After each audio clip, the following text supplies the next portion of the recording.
your purpose. And I want to clarify this misconception that you have to be perfect. All right. But that before you walk with God, that you have to be this ideal person before you walk with God. That's right. Moses was considered a murderer and a fugitive, yet God chose him to lead the Israelites to Egypt. Rahab, your girl, Rahab, was a prostitute, yet she was used to hide Israelite spies. Her faith led to her salvation, and this is the good part, and her inclusion in the lineage of Jesus Christ. And we cannot forget about David, a shepherd boy, the youngest of 8 children, yet God chose him to be the king of Israel. God is not waiting for you to become perfect before he's using you. He's using you right now in this very moment with your flaws, your imperfections, and even, yes, our emotions. God often uses the least expecting to do great things. He takes those of us who are broken and he makes us whole. He takes those of us who are lost and he finds us like a shepherd in his sheep. He takes those of us who are forgotten and he makes us known. There are people in our communities right now that God needs them to activate. I believe that God has a special plan for every one of us. Yes, even in this moment of despair and hurt and anger, God needs us. He has placed unique gifts and talents within us, and he is waiting for us to use them to make a difference in this world. But we must be willing to step out of our comfort zones and into the unknown. We must be willing to trust that God will use us for his purposes, even if we do not understand. As a kid, I remember every time it was time to get report cards, I would get anxiety. Because I knew that there would always be something in that comment section. Without fail, there would be something in the comment section. And it would read along the lines of, Latrina is such a great student. She's such an avid reader. She loves spelling, but she talks too much. I love to talk and write and read even back then. I did not understand why spelling bees made me excited or why I took joy in writing book reports and reading the encyclopedia. Yes, I used to read the encyclopedia when I was bored. Don't laugh at me, Deacon I see.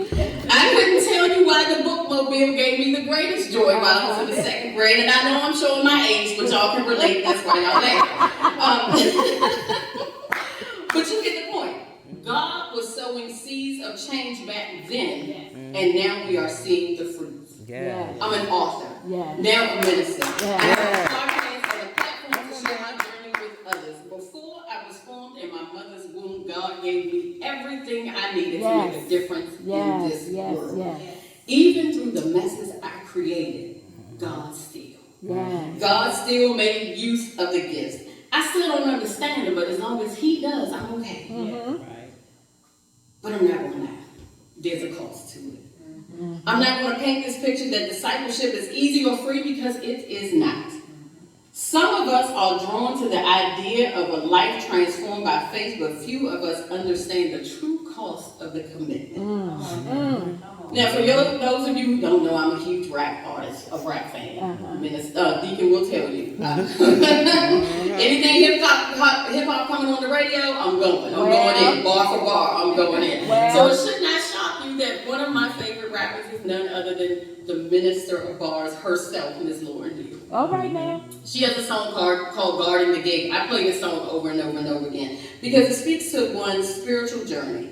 And one of the lines from the song says, and don't laugh because we know singing is not my ministry, it's not pastor's ministry, but I'm gonna go ahead and don't laugh. So the lyric says, everybody wants to know where you're going to, cause they want to come, or so they think until they find the cost of it, till they find out what you lost for it. So basically, everybody sees what God is doing in your life, and they want to come until they find out everything you had to give up to get there. So I can't guarantee you anything, except you're going to lose some things on your journey.